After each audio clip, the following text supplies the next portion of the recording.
नमस्कार। परमार्थ में ऐसा कहा जाता है कि अहम दूर हुए बिना परमार्थ में प्रगति नहीं। ये अहम माने अहंकार। ये अहंकार जब तक जाता नहीं तब तक देवत्व प्राप्त नहीं होता। अहंकार गेला तुका म्हणे देव झाला। कुछ लोग कहते हैं प्रत्यक्ष में मैं कुछ भी नहीं करता, मैं तो केवल शतरंज का प्यादा हूँ। करता धरता पूर्णतः वही है, उसकी मर्जी से ही सब कुछ होता है, अर्थात सर्वत्र उसी की सत्ता है। उसके लिए भी प्रमाण दिया जाता है संत वचनों का। झाडाचेही पान हले त्याची सत्ता, राहिली अहंता मग कुठे। सब कुछ वही करता है, उसके अधिष्ठान से ही सब कुछ चलता है। मैं कुछ भी नहीं कर सकता। पर अगर ऐसा है तो हमारे जीवन का मतलब ही क्या? तो ये मैं माने वास्तव में कौन? सर्वत्र उसका अधिष्ठान है, उसकी मर्जी से सब कुछ होता है, यानी वास्तव में क्या? ये हम जानेंगे महान तत्वज्ञ सदगुरु श्री वामनराव जी पै से। सदगुरु जी, ईश्वर सब कुछ करता है ऐसा कहते हैं, ये सच है क्या? पहली बात तो यह है कि ईश्वर किसे कहते हैं, यह पहले समझना चाहिए। आज लोगों की धारणा ऐसी हो गई है कि देव ईश्वर अगर कोई कहे तो जैसा हम कहते हैं कि गणेश, शंकर, विट्ठल, दत्त, ऐसे हम जो विविध ईश्वर की कल्पनाएं और विविध धर्म के लोग ईश्वर की कल्पनाएं करते हैं, तो हम जिस ईश्वर की कल्पना करते हैं वे केवल कल्पनाएं हैं। मतलब? उसका कारण यह है कि सच में जो ईश्वर है उसका कोई रूप भी नहीं और उसका कोई नाम भी नहीं। ऐसा संत ज्ञानेश्वर महाराज ने कहा है, देव देव म्हणुनी व्यर्थ का फिरसी, निज देव नेणसी मूळी कोण। देवा नाही रूप, देवा नाही नाव, देवा नाही गाव कोठे काही। ज्ञानदेव म्हणे भजा आत्मदेवा, अखंडित सेवा करा त्याची। अर्थात उसका नाम भी नहीं, रूप भी नहीं, ऐसा ईश्वर है, यह खुद ज्ञानेश्वर महाराज कहते हैं। तो यह वस्तु स्थिति है कि हम जिसे समझते हैं वो ईश्वर, ईश्वर ही नहीं। गणेश जी दूध पीते हैं, अब गणेश जी अगर गणेश ही नहीं है तो गणेश जी दूध पिएंगे कैसे? और जो सच में गणेश है यानी सच्चे ईश्वर जो है वो अलग ही है। आप जिसे गणेश कहते हैं वह मूलतः गणेश है ही नहीं, तो गणेश जी दूध पीते हैं इसका क्या अर्थ है? वो पिएंगे ही नहीं। तो कहने का तात्पर्य यह है, पहले ईश्वर किसे कहते हैं यह समझना चाहिए। और इसलिए हम क्या कहते हैं? मैंने किया, मैंने ये किया, मैंने चाय बनाई, मैंने खाना बनाया, मैंने अभिनय किया। सब कुछ हम जो कहते हैं ना, सुबह उठने से लेकर रात में सोने तक हम क्या करते हैं? मैं ऐसा कहते हैं कि नहीं? ईश्वर ने यह किया ऐसा हम कभी नहीं कहते। और जब कहते भी है ना, वो सिर्फ बोलने के लिए रहता है, समझे? मैं कुछ नहीं करता, वो वही सब करता है, ये सिर्फ कहने के लिए है। सच कहें तो भीतर से वो मैं ही कहना चाहता है। तो कहने का तात्पर्य यह है कि जो मैं है, ये मैं सुबह उठने से लेकर रात में सोने तक हम मैं ही कहते हैं। अब ये जो मैं है वही सच्चा करता है। सच्चा करता कौन है? मैं ये करता है। पर मैं ये करता जब हम कहते हैं तब मैं में कौन कौन से घटक हैं वो पहले ध्यान में रखना चाहिए कि स्वामी से लेकर अहम तक के ये सभी घटक उसमें मैं में है। हम जब मैं कहते हैं तब ये सभी घटक उसमें हैं, समझे? अब इन सब घटकों में से सबसे महत्वपूर्ण घटक कौन सा? अगर आपसे ऐसा पूछा गया तो आप बता पाएंगे क्या? नहीं बता पाएंगे। मैं एक उदाहरण देता हूं। अब हम पंखा कहते हैं, हमारे सर पर पंखा घूमता है कि नहीं? अब ऐसी कल्पना कीजिए कि पंखा बोलना सीख गया। ऐसी कल्पना कीजिए, पंखा बोलना सीख गया तो पंखा क्या बोलेगा? मैं पंखा, ऐसे पंखा बोलेगा। बोलना सीख गया, ऐसी कल्पना कीजिए, मैं पंखा। अब मैं पंखा ऐसा जब पंखा कहता है उस समय उस पंखे में कितने घटक होते हैं? उस पंखे में कितने घटक होते हैं? वे 3 पंख, ठीक है? उन पंखों पर लगा हुआ रंग, उसे जिस डंडी से जोड़ा जाता है वो डंडी, उसके बाद उसमें जो सारी यंत्रणा होती है बिजली से जोड़ने के लिए वो यंत्रणा, और बिजली, इतने सारे घटक जब एक साथ आते हैं तब पंखा नाम की चीज तैयार होती है। समझे? अब इन सब में महत्वपूर्ण क्या है? अब इस पंखे की आत्मा कौन है, ऐसा अगर पूछा गया तो आप क्या कहेंगे? बिजली। बिजली। पंखे की आत्मा बिजली। पर यदि पंखे की आत्मा बिजली है तो फिर बिजली ही सब कुछ है क्या? बिजली सब कुछ नहीं है। बिजली है पर 3 पंख नहीं, उन्हें जोड़ने वाली यंत्रणा नहीं, तो उसे पंखा कहेंगे क्या? नहीं। पंखा पंखा कब बनता है? जब वो घूमता है तब, जब वो हवा देता है तब वो पंखा है। नहीं तो सिर्फ 3 पंख हैं, घूमता ही नहीं, कुछ भी नहीं करता है, तो हम उसे पंखा नहीं कह सकते, हम कहेंगे सिर्फ पंख हैं। मोटर का भी वही है। मोटर कहने पर मोटर में कितने सारे घटक हैं, पर उस मोटर की आत्मा कौन? पेट्रोल। समझे? आत्मा पेट्रोल। पर यदि पेट्रोल यदि आत्मा है तो भी पेट्रोल इज नॉट एवरीथिंग। आज हमारी भारतीय ये संस्कृति में हमने आत्मा को इतना महत्व दिया है कि आत्मा ही एवरीथिंग ऐसा हम समझते हैं। इसलिए हमारे भारतीय लोगों ने क्या किया? मटेरियल लाइफ की उपेक्षा की, संसार की उपेक्षा की, उद्योग की उपेक्षा की, और वे आत्मा के पीछे, भगवान के पीछे भागने लगे। इसलिए वो जंगल में गए, किसी गुफा में जाकर बैठे, कोई सन्यासी बना, कोई साधु बना, कोई बैरागी बना। ये किस वजह से? इस वजह से कि आत्मा जिसे हम कहते हैं वो आत्मा महत्वपूर्ण है, but he is not everything. Petrol महत्वपूर्ण है पर petrol is not everything. Petrol है, बाकी क्या है? कुछ नहीं है। तो मोटर कैसे चलेगी? अगर मोटर नहीं चलेगी तो मोटर का क्या मतलब है? वैसे ही पंखा कहिए, मोटर कहिए, वैसा हमारा भी है। हमारे पास शरीर है, मन है, अंतर्मन है, जीव तत्व है, आत्म तत्व है, परमेश्वर है, ये सब कुछ हमारे पास है। समझे? इन सब में से महत्वपूर्ण घटक कौन सा है? आत्मा। आत्मा किसे कहते हैं? हम में स्थित जो स्वामी हमारे भीतर मैं कहता है वही आत्मा है।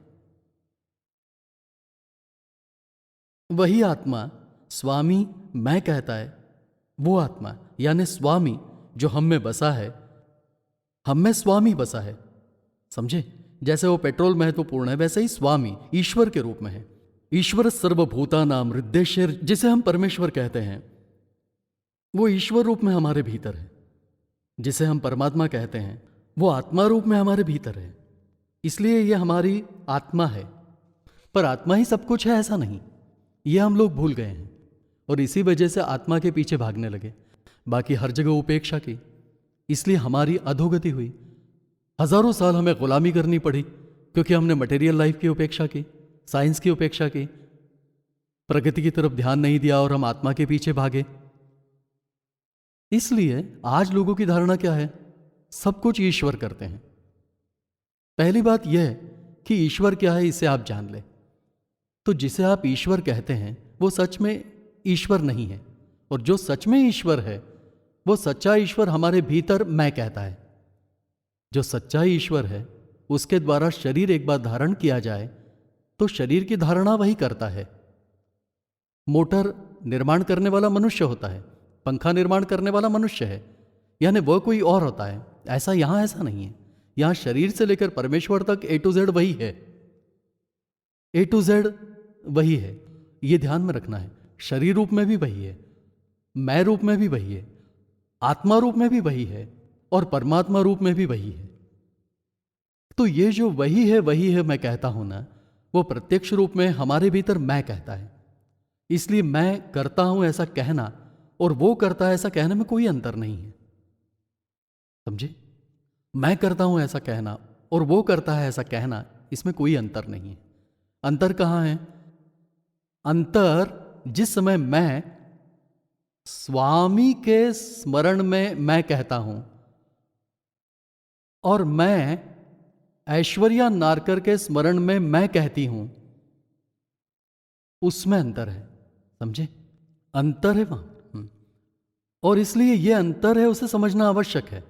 तो मैं ऐसा हम जो कहते हैं ना, ज्ञानेश्वरी में एक सुंदर पंक्ति है, अर्जुन पण न घेता मी ऐसे पंडुसुता उठत से तत्वता ते तयाचे रूप, तयाचे अर्थात ईश्वर का रूप, यानी मैं ये ईश्वर का रूप है, ऐसा ज्ञानेश्वर महाराज ने स्पष्ट शब्दों में कहा है। पर कभी अर्जुनपण न घेता, ऐश्वर्या नारकर का स्मरण न करते हुए मैं कहती हूं, उस समय वो मैं, वो सच्चा ईश्वर है, वो ईश्वर का स्वरूप।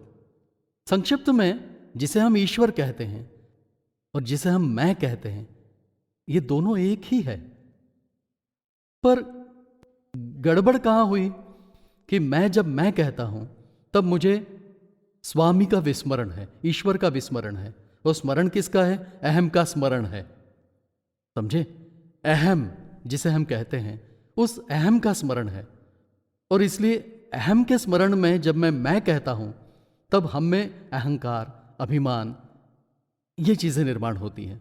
फिर उसमें से और अधिक अंधविश्वास, अविचार, फिर आपके ईर्ष्या, मत्सर, द्वेष, असंतोष, ये सारी चीजें फिर निर्माण होती हैं, समझे?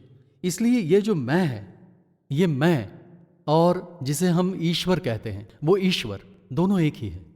ये किसने कहा है? ये हमारे ही धर्म में कहा गया है। क्या कहा गया है? तत्वमसि, वो तत्व तुम ही हो, है ना? अहम ब्रह्मास्मि, मैं ही ब्रह्म हूं। शिवोहम, जिसे शिव शिव कहते हैं, वो मैं ही हूं। शिवम भूत्वा शिवम पूज्येत, शिव बनकर शिव की पूजा करो, ऐसा कहा है। सोहम, वो मैं हूं।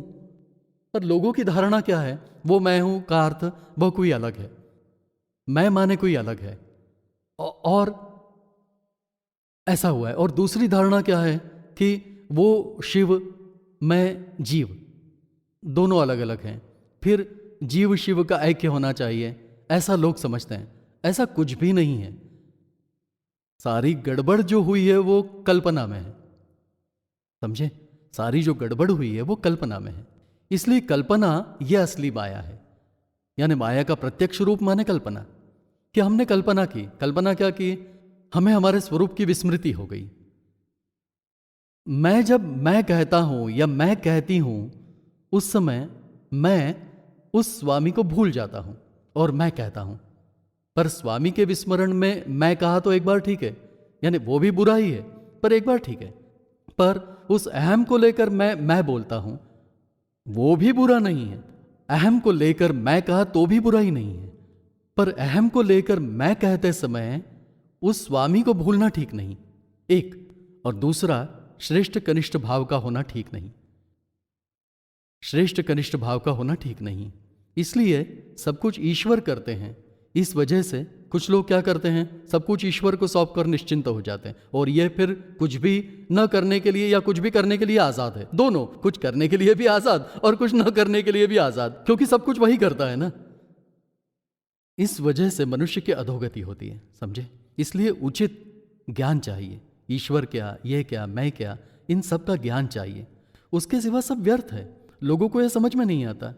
और आज लोग विविध देवताओं की उपासना करते हैं, मंदिर में जाते हैं। नहीं, मंदिर में जाना बुरा है ऐसा मैं नहीं कहता, पर ईश्वर कौन है ये समझ कर जाइए ना। मांडर देवी के यहाँ क्या हुआ? कितने लोग मर गए उस भीड़ में। इतना ही नहीं, विविध जगहों पर जो यात्राएं होती है, अन्य धर्मों की भी जो यात्राएं होती हैं बड़ी बड़ी, उनमें कहीं लोग दब कर मर गए, कहीं आग में जलकर मर गए, कहीं खाई में गिरकर मर गए, ऐसे धक्का मुक्की से मर गए। तो ये सब जो चल रहा है ये सभी धर्मों में चल रहा है, समझे? इसलिए जीवन विद्या क्या कहती है? सच्चा ईश्वर जो है उसे पहचानिए। आदि देवासी ओळखावे, मगतयाचे भजन माने स्मरण करना, अखंड ध्यानाची धरावे पुरुषोत्तमाचे।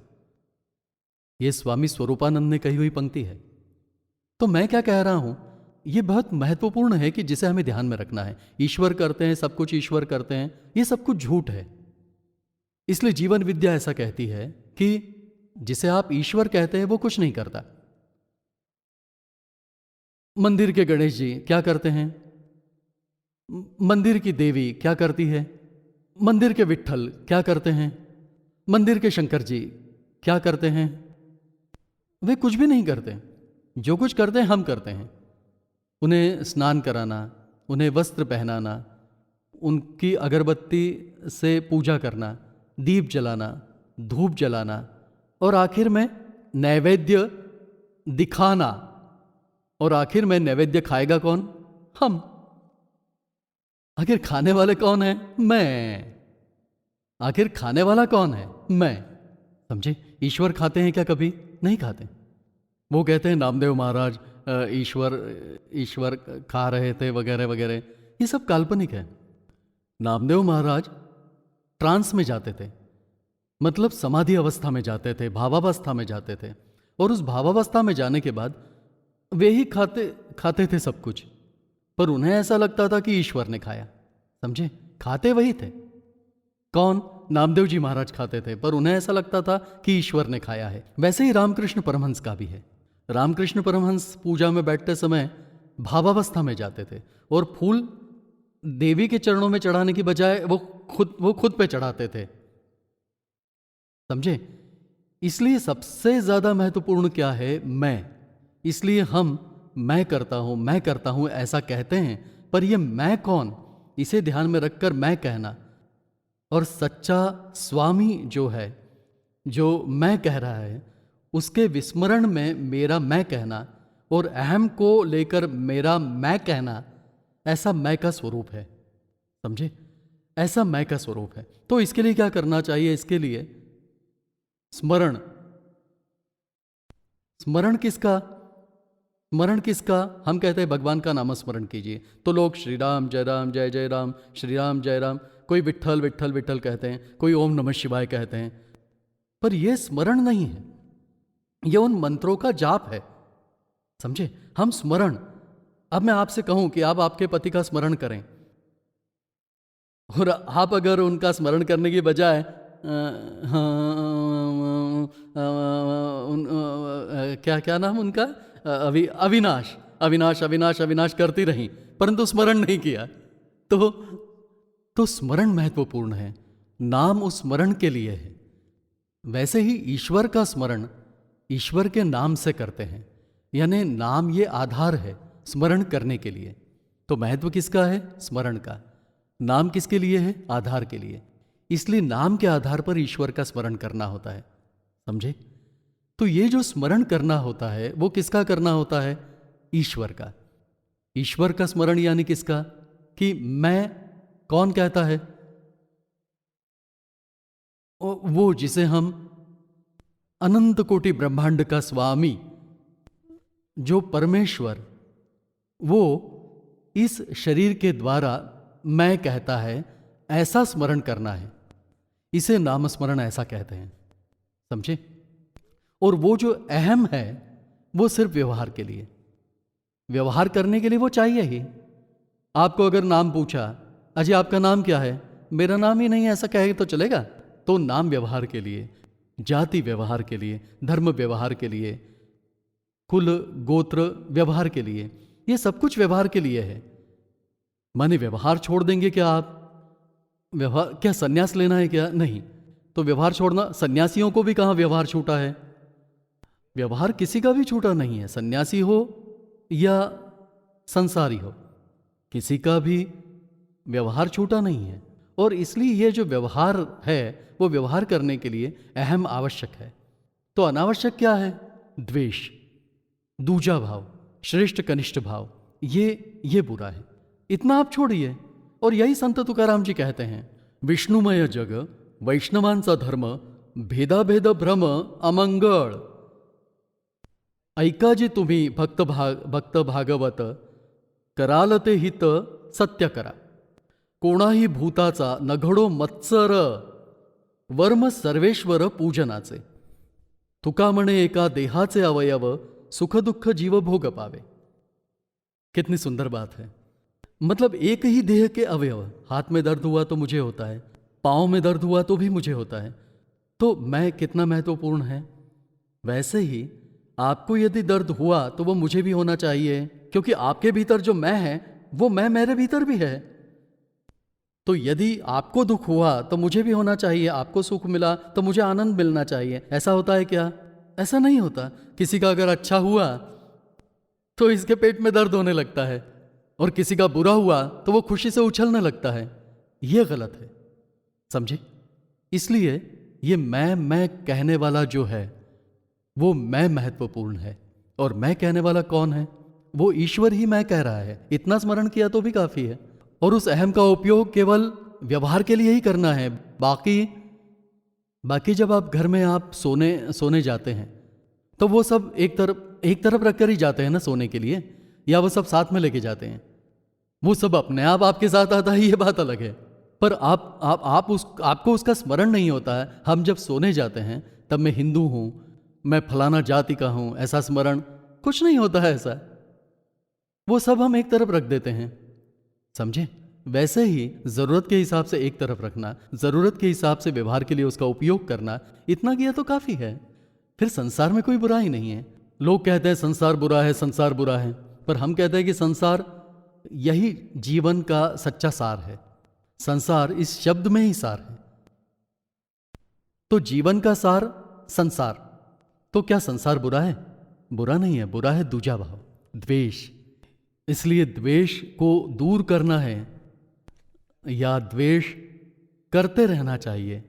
दुखी होना है या सुखी होना है, संतुष्ट होना है या असंतुष्ट रहना है, आनंद में ही जीवन बिताना है या खेद करते हुए जीवन बिताना है, ये सब तुम्हारे हाथ में है। इसलिए तुम ही हो अपने जीवन की शिल्पकार। मैं यानी वास्तव में क्या और सर्वत्र उसका अधिष्ठान किस तरह से है, ये आप समझ गए होंगे। अधिक ज्ञान के लिए जीवन विद्या का अभ्यास करें। नमस्कार।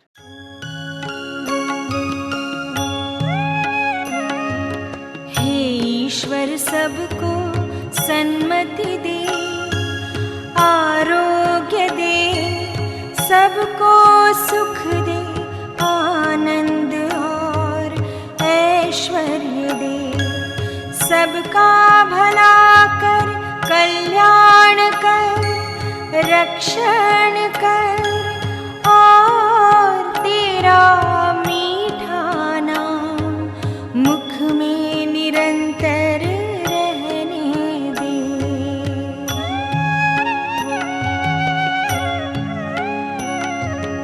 हे ईश्वर सबको सन्मति दे, आरोग्य दे, सबको